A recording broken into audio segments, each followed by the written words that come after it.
बच्चों welcome to Harsh public school Gurugram YouTube channels. कैसे हैं आप लोग? आई होप आप लोग बहुत अच्छे होंगे। लास्ट लेक्चर जो बच्चों सेल्फ प्रैक्टिस 10A था, डी मास कंप्लीट समझाया था और आपको सेल्फ प्रैक्टिस 10A का 1 to 8 सभी क्वेश्चंस को हमने सॉल्व करके आपको वीडियोस नहीं दिखाए तो चैनल पे विजिट करके प्लेलिस्ट सेक्शन में जाइए, आपको क्लास 5th के मैथ्स का प्लेलिस्ट मिल जाएगा। आप वहाँ पे क्लिक करके वीडियो देख सकते हैं या फिर मैं इसका लिंक डिस्क्रिप्शन में डाल दूंगा, आप यहाँ से भी चेक कीजिए। आज हम उससे आगे स्टार्ट करेंगे। क्वेश्चन नंबर 8 तक हमने कंप्लीट कर दिया था और आज जो हम कंप्लीट करेंगे क्वेश्चन नंबर 9 से लेकर के कंप्लीट करेंगे।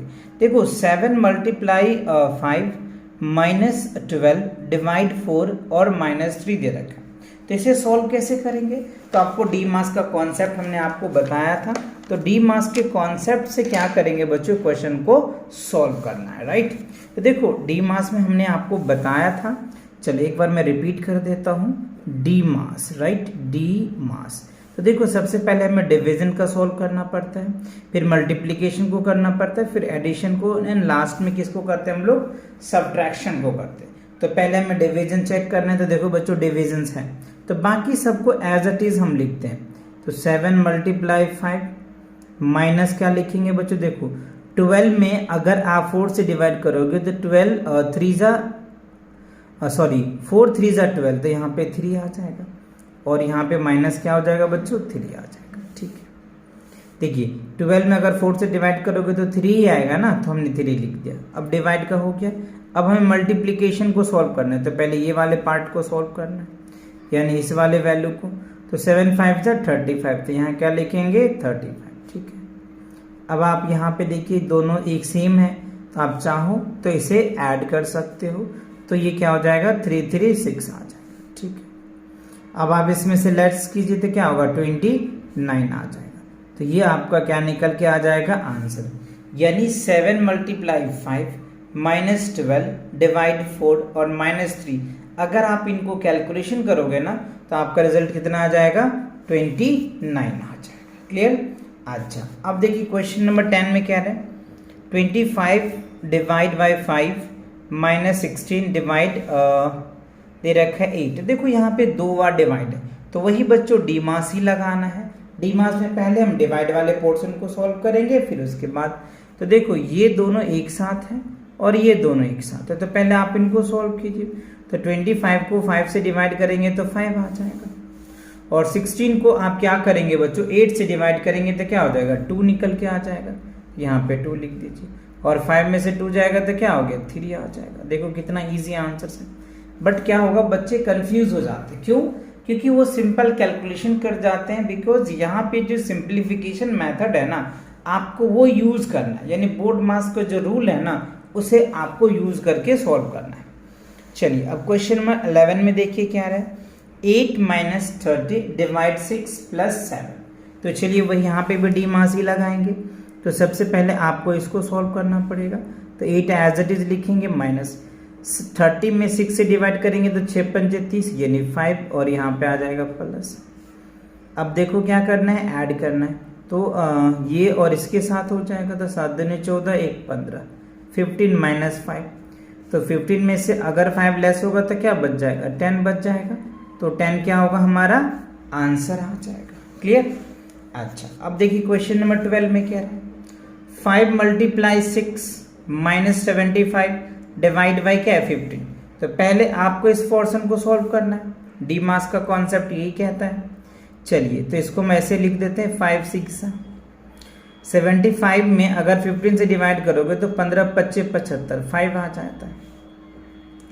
अब आप इसको सॉल्व करो तो 6 5 जा 30 आ गया, ठीक है, और -5, तो 30 में से 5 जाएगा तो क्या बचेगा 25 बचेगा, तो ये हमारा क्या निकल के आ गया, आंसर निकल के आ गया। तो आई होप आपको क्वेश्चन नंबर 9 10 11 और 12 अच्छे से समझ में आ गया। चलिए आगे की क्वेश्चन को देख लेते हैं। क्वेश्चन नंबर अगर मैं बात करूं बच्चों 13 का, तो देखो 13 में आपको फ्रैक्शन दिया हुआ है ना, 4/7 डिवाइड दे रखा है 6/7 ऑफ 8/9 + 1/4। तो देखो इसमें आपको क्या करना पड़ेगा, डी मास से भी आगे का है, ब्रैकेट नहीं है, ऑफ का है, राइट। तो हम क्या करेंगे, इनको पहले ऑफ वाले पोर्शन को सॉल्व करना पड़ता है। तो चलिए हम इनको भी सॉल्व करके आपको दिखाते हैं। तो एज इट इज सबसे पहले हम इसको ऐसे लिखेंगे 4/7 डिवाइड 6/7 ऑफ मतलब का, यानी मल्टीप्लाई होता है बच्चों। तो यहाँ लिखेंगे 8/9 और प्लस क्या है 1/4। चलो ये बात तो हो गया, एक स्टेप हमने कर लिया। अब हम क्या करेंगे, डी मास का रूल लगाएंगे, ठीक है। तो चलिए डी मास का रूल लगा लेते हैं।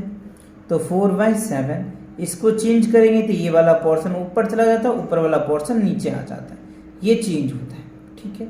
और इसको चेंज कर लेंगे तो 7/6 और ये तो बच्चों एज इट इज यही निकल के आ जाएगा प्लस 1/4 आ गया, ठीक है। अब आपको क्या करना है, इसमें से जो कट रहा है उसे काटो। तो 7 से 7 कैंसिल हो जाएगा, ठीक है। अब ये 2 2 जा 4, 2 3 जा 6 आ जाएगा। अब तो बच्चों ये कटने वाला है नहीं, कोई कट नहीं रहा है ना, कट रहा है नहीं कट रहा है। अच्छा अब क्या करेंगे, ऊपर से ऊपर मल्टीप्लाई करो। तो 8 2 जा क्या हो जाएगा 16 आ जाएगा, ठीक है। 9 3 जा 27 आ जाएगा, ठीक है। प्लस क्या हो जाएगा 1/4। अच्छा अब आप यहाँ पे देखिए क्या है, 16/27 है प्लस 1/4 है, ठीक है। 9 दूनी 18, 9 तिया 27, ठीक है। 8 दूनी 16, ठीक है। ये बात भी सही है, ठीक है, कोई दिक्कत परेशानी नहीं ना। चलिए अब क्या करेंगे हम लोग, ये सेम आपका एडिशन आ गया है ना। तो अब आपको यहाँ पे एडिशंस करना पड़ेगा। कैसे करेंगे, इस दोनों का एलसीएम लेंगे। तो देखो बच्चों 27 और ये दोनों तो कटने वाला है नहीं, तो आपको क्या करना पड़ेगा, मल्टीप्लाई करना पड़ेगा। चलिए कर लेते हैं। देखो 7 के 7 चौक 28, 28 के आधार में तो 4 दूनी 8 1 10 यानी 108 आ गया, ठीक है। अब देखो इससे इसको डिवाइड करोगे 27 को तो कितना आ जाएगा 4 और 16 चौक कितना हो जाएगा 64, ठीक है। प्लस इससे इसको डिवाइड करोगे तो 27, तो यहाँ पे 27 आ जाएगा। अब आपको क्या करना है, इन दोनों पार्ट को ऐड कर देना। तो 7 4 11 के 1 हो जाएगा, 6 2 8 और 1 9, तो 91 में क्या होगा 108। ये आपका आंसर आ गया, ठीक है।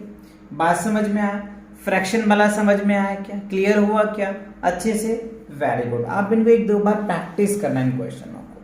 चलिए अब आप देखिए क्वेश्चन नंबर 14 में क्या रहा है, 4/3 प्लस 4/13 डिवाइड दे रखा है 3/52 -2, क्लियर। चलिए तो सॉल्व करते हैं। 4/3 प्लस 4/13 और उस डिवाइड को चेंज करेंगे, मल्टीप्लाई में हो जाएगा 52/3 आ जाएगा और माइनस का 2, तो 2/1 हम लिख सकते हैं। तो देखो 13 दूनी 26, 13 39, 13 चौक 52 यानी 4 से ये कट जाएगा, ठीक है। अब देखो इससे ये कटने वाला है नहीं, ठीक है। चलिए तो अब इसको सॉल्व कर दीजिए।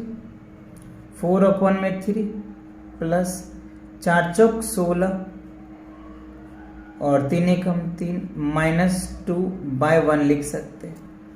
अब आप क्या करेंगे, इसका एलसीएम लेंगे।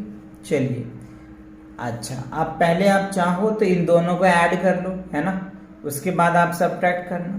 तो जब मैं इनको ऐड करूंगा तो 3 आ जाएगा और ये 20 आ जाएगा -2। अब आप इनको सॉल्व करें, एलसीएम लेंगे तो 3, ये हो जाएगा 20 और 3 दूनी 6।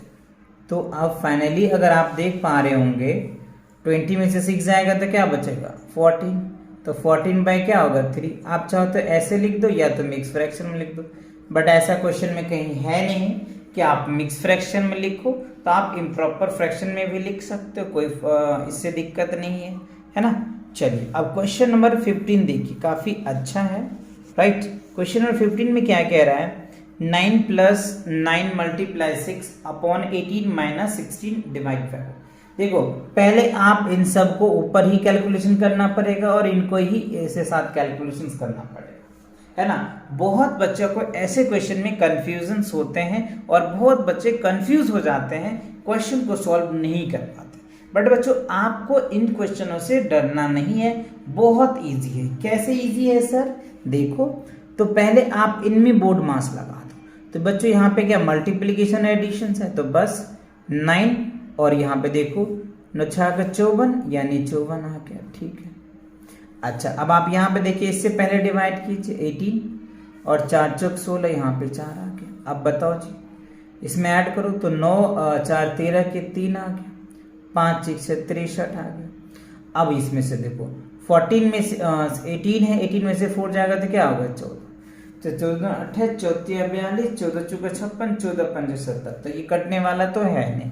आप इसको ऐसे भी छोड़ सकते हो यहाँ पे भी, ठीक है, या फिर आप चाहो तो इसको मिक्स फ्रैक्शन में कन्वर्ट कर सकते हो, बट ऐसा क्वेश्चन में कहीं कह नहीं रहा है कि आप इसे मिक्स फ्रैक्शन में करिए, तो आप यहाँ पे भी छोड़ दो, या अगर आप मिक्स फ्रैक्शन भी कर देते हो तो पर भी आपका आंसर गलत नहीं होगा। क्लियर, चलिए तो आगे बढ़ते हैं। तो इसी के साथ क्या है बच्चों, आपको जो सेल्फ प्रैक्टिस 10A था इसमें क्वेश्चन नंबर 15 तक ही दिया गया था। तो आई होप ये सभी क्वेश्चन आपको अच्छे से समझ में आ गया होगा। तो नेक्स्ट क्वेश्चन के लिए मिलेंगे नेक्स्ट वीडियोस में। और बच्चों चैनल पे नए हो तो चैनल को सब्सक्राइब करो और अपने दोस्तों के साथ शेयर करो। Take cares and bye bye.